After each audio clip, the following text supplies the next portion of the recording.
Many businesses struggle with keeping Macs running smoothly while controlling costs and security. Did you know that 25 to 30% of the IT services market is now built on managed services? Joel Hartman, IT systems engineer at MC Services, says, Mac Managed IT gives businesses a single point of accountability for updates, backups, and security, so teams can focus on their real work. Managed Mac IT services streamline device onboarding, making setup fast and standardized.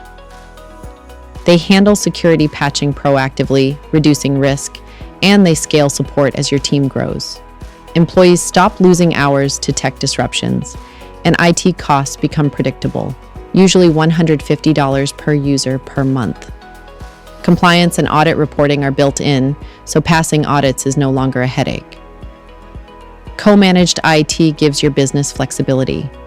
You get automated workflows, expert troubleshooting, and remote support that keeps your systems running smoothly. New Macs are deployed in hours, not days. Teams stay productive, IT issues get fixed before they cause downtime, and your technology keeps up as your business grows.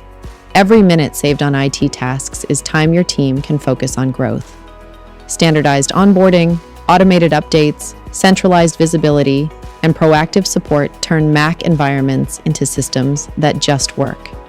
Managed Mac IT services help you run more efficiently, reduce disruptions, and stay focused on what drives your business forward. Check out the full article on our website, and don't forget to save this episode on your playlist.